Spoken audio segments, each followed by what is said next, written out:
All right, so my daughter, she only was here for a couple of days. Mainly, she came so that we could go to Summerfest and go see the Disturbed concert, which was pretty cool. Definitely enjoyed ourselves. Spent the whole day over in Milwaukee, hanging out there, and didn't get home till like, I don't know, midnight, 1 o'clock. So definitely had a great time.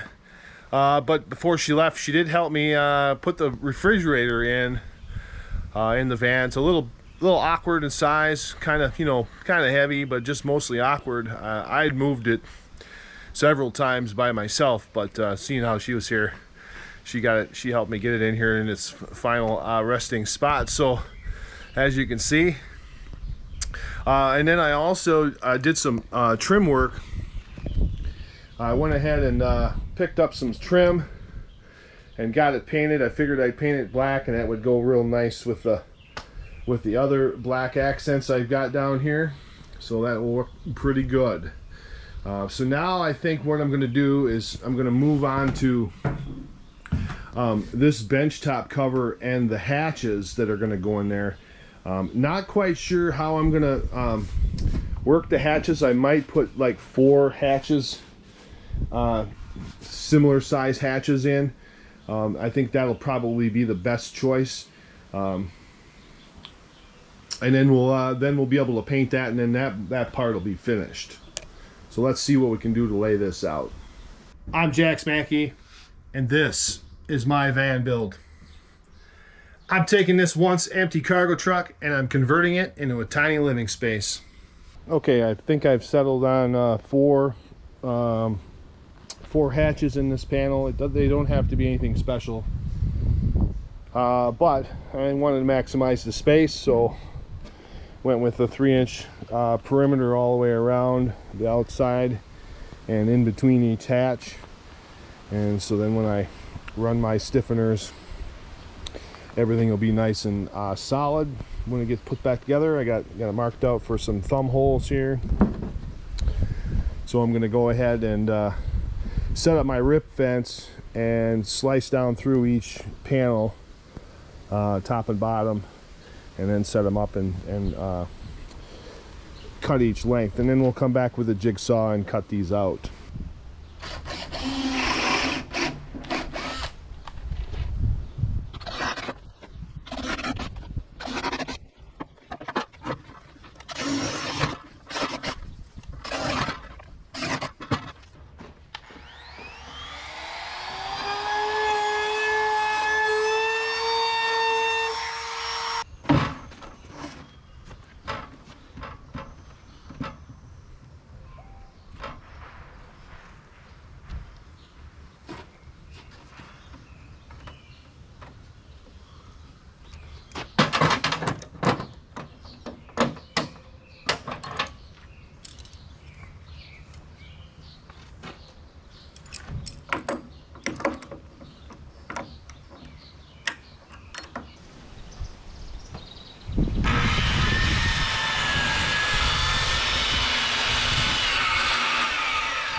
All right,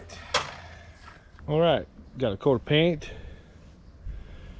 We'll see how this holds up for strength. I might have to put a cross brace or two, depending upon how it feels. Once I get those panels in place, we'll sit on it and we'll see what it feels like. You know, this one here has got a couple of bulkheads and stuff for stiffening everything up, so this one here is super solid, but that one there is just an open space. With the 3/4 plywood, without any holes, it was plenty strong, but now that I've got all this cut out, we'll see. We'll wait and see how it's going to fare. But I'll let this dry, and then we'll get her put inside overnight, and then should be good. So. All right, so I'm sitting inside my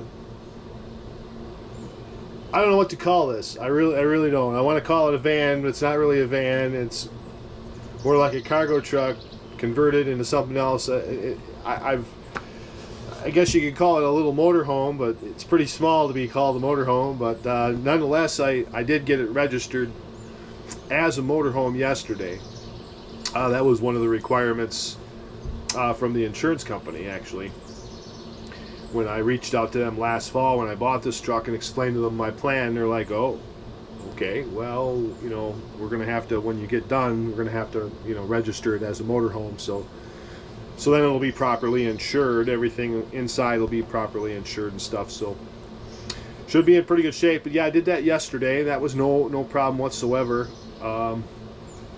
There was some requirements that they had. They didn't want an inspection. They didn't want to see the vehicle or anything like that. So they just asked me, you know, did it have running water, sink? Did it have a refrigerator? Did it have heater AC?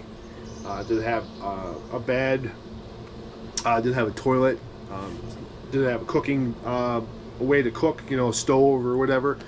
So basically what, you know, I guess would define it as a motorhome was those things included. So, and we pretty much ticked all the boxes, so that was no problem whatsoever.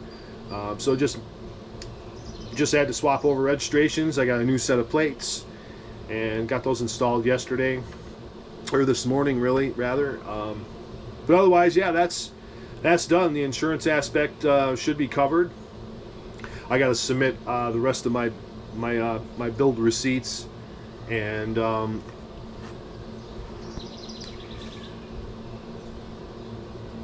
I've got to submit the rest of my build receipts and the final photo package, so that they can, you know, have that on file as, you know, determine what it is that I've done, and, you know, at least have some record of what it looks like, I guess, when it's all done and said. But anyway, today it's been real hot and muggy the last couple days, and really haven't wanted to go out and do anything. So, but there is a reason that I needed to get to this point, which was tomorrow. I'm gonna go see the lawyer for my family's estate, and I'll be able to finalize that finally.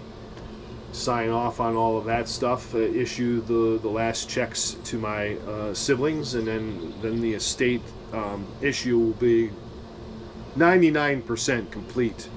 The 1% is the federal tax return that I've been waiting on for way over a year now.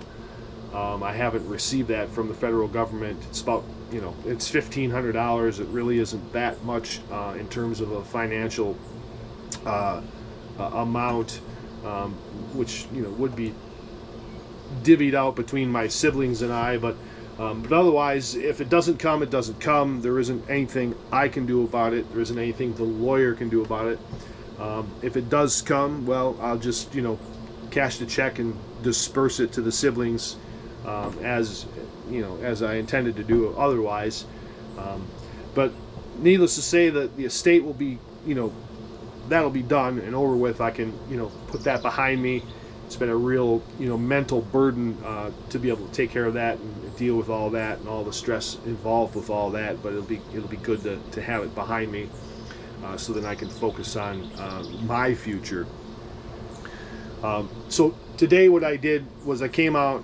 I took some time and I I cleaned up the van, which, you know, emptied all the cabinets and vacuumed everything out, and then utilized my sink and some soapy water, and I went through the entire van, even the cab and the living area, and, you know, wiped everything down, cleaned everything up, got all the dust knocked off everything for the most part, and went and I got my tables and the cushions, and so that's what I'm sitting on now, is my cushions, and just kind of, you know, sitting here next to the counter for the sink and the cooktop here, just enjoying a nice comfortable sit on the beautiful cushions. They turned out pretty good, I think. They look pretty nice. And then the tables, of course, I've got all 3 tables set up as, you know, as intended. Basically, I can have a group of, you know, six people in here comfortably. We can eat and have dinner, play cards, whatever the case may be. These tables, of course, all open up on both sides so that we have a full table.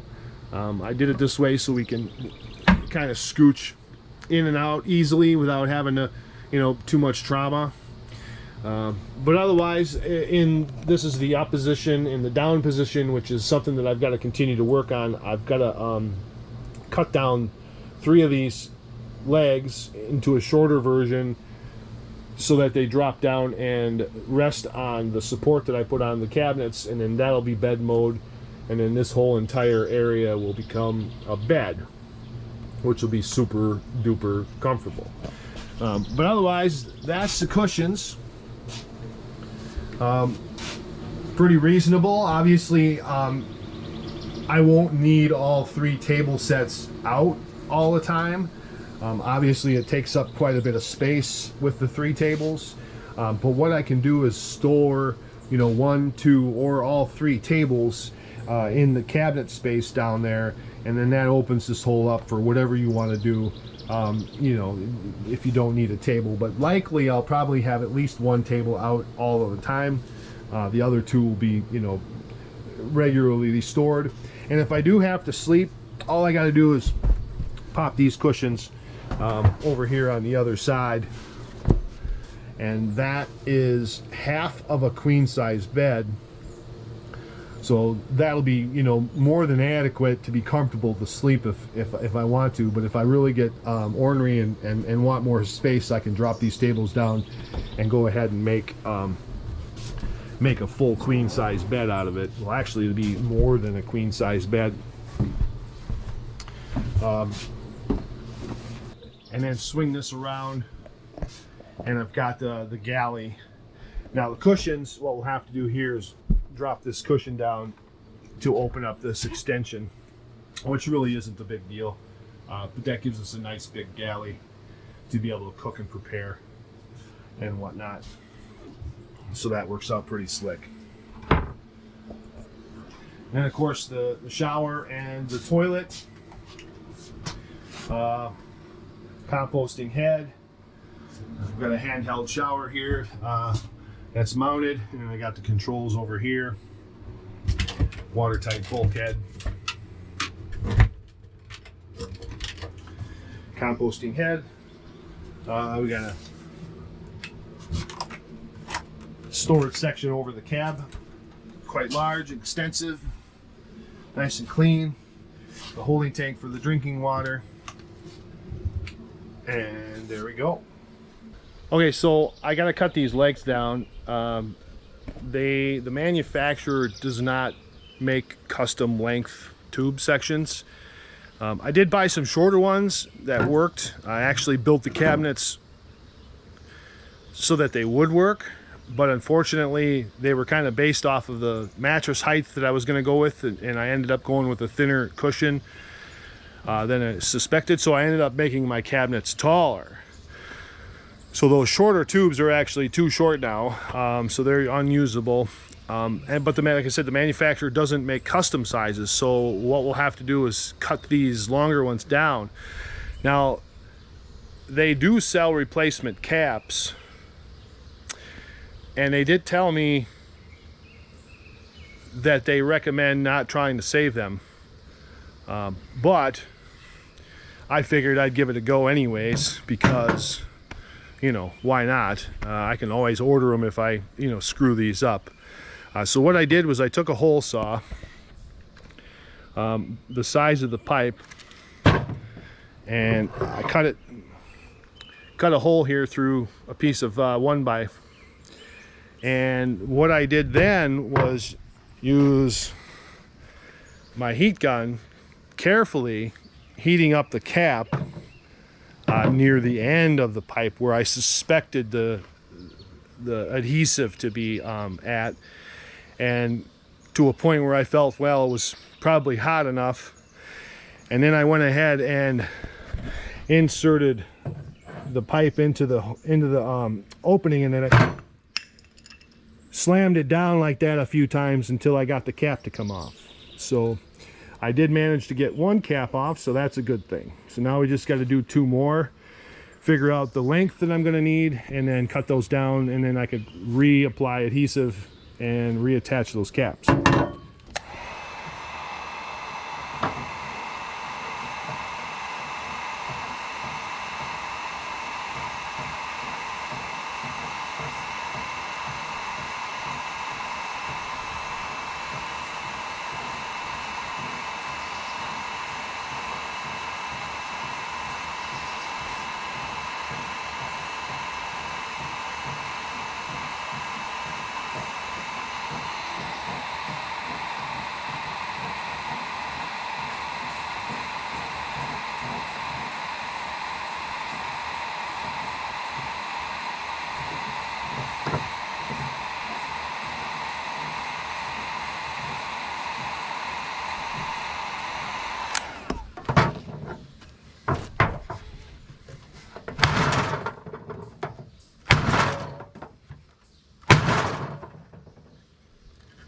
There we go.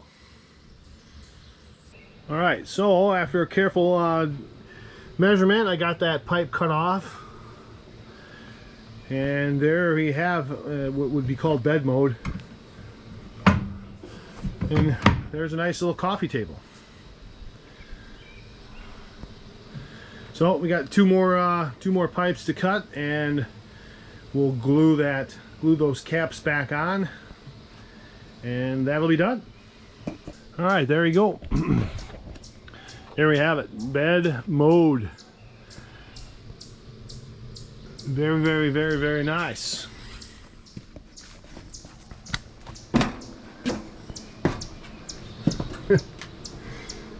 Literally the whole back half of the van is a bed. You could pretty much sleep either direction. 2 middle section, that's a queen size bed, so we got like a, I don't know, a Midwest queen, I'll call it, because that's where we're at from the Midwest. Definitely not a California queen. We're in the Midwest, a Wisconsin queen here. That's what it is. All right, that's cool. That part's done. I was worried about that, but now that I've got it installed and done, it's all better. It's all feels good.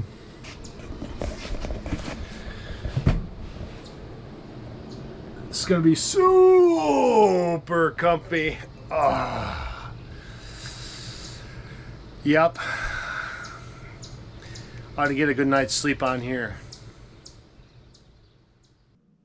Thank you very much for tuning in. Be sure to check out next week's video. And if you like the content, be sure to like and subscribe.